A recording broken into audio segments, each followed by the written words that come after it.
ಶತಮಾನಗಳಿಂದ full support ಮಾಡ್ತಾ ಇದ್ದವರು, ಫುಲ್ ವೋಟರ್ಸ್ ಯಾರಂದ್ರೆ ರೈಟ್ ಕಮ್ಯುನಿಟಿ, ಬಲಗೈ ಸಮುದಾಯ ನಮ್ಮ ಸರ್ಕಾರವನ್ನ ತಂದಲಿಕ್ಕೆ ಮಾಡಿದ್ದಾರೆ. ಅದನ್ನ ನೀವು ದಿಢೀರ್ ಕೆಲಸ ಮಾಡಿದೆಯಲ್ಲಪ್ಪ, ಯಾವುದೇ ಕಾರಣಕ್ಕೂ ಇದನ್ನ ಪರಿಷ್ಕರಿಸಬೇಕು ಅಂತೇಳಿ 16ನೇ ತಾರೀಕು ಕ್ಯಾಬಿನೆಟ್ ನಲ್ಲಿ ಇಲ್ಲ ಪರಿಷ್ಕರಿಸೋದು ಇಲ್ಲ ತಿರಸ್ಕರಿಸೋದು ಇವೆರಡೇ ಆಗೋದು.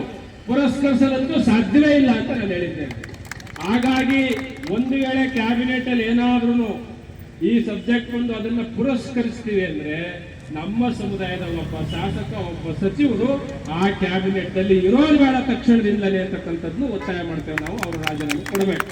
ಯಾಕೆಂದ್ರೆ ಸಮಾಜದ ಹಿತಕ್ಕಿಂತ ಅವ್ರ ಪೋಸ್ಟ್ ದೊಡ್ಡದಲ್ಲ, ಸಮಾಜಕ್ಕಿಂತ ನಮ್ಮ ಜನ ಸಮುದಾಯಕ್ಕಿಂತ ಅವರು ದೊಡ್ಡದಲ್ಲ. ನಮ್ಮ ಸಮುದಾಯದ ಹಕ್ಕಿಗೋಸ್ಕರವಾಗಿ ಬಾಬಾ ಸಾಹೇಬರು ಸಮಗ್ರ ಕುಟುಂಬ ಕಳ್ಕೊಂಡಿದ್ದಾರೆ. ಅವ್ರ ಇಡೀ ಕುಟುಂಬ ತ್ಯಾಗ ಮಾಡಿ ಇವತ್ತು ನಮಗೆ ಮೀಸಲಾತಿ ಕೊಟ್ಟು, ಪೆನ್ ಕೊಟ್ಟು, ಪುಸ್ತಕ ಕೊಟ್ಟು, ಒಂದು ನೋಟು, ಸೀಟು, ಕೋಟು, ಬೂಟ್ ಕೊಟ್ಟಿದ್ದಾರೆ. ಹಾಗಾಗಿ ಬಂಧುಗಳೇ, ಈ ಹೋರಾಟವನ್ನು ಇಷ್ಟಕ್ಕೆ ಸ್ಟಾಪ್ ಮಾಡಲ್ಲ. 16ನೇ ತಾರೀಕಿನವರೆಗೂ ಮಂಡ್ಯ, ಹಾಸನ, ಕೊಡಗು, ಬೀದರ್, ಗುಲ್ಬರ್ಗ, ರಾಯಚೂರು, ರಾಣೆಬೆನ್ನೂರು, ಹಾವೇರಿ ಎಲ್ಲಾ ಕಡೆ ನಡೀತಾ ಇದೆ.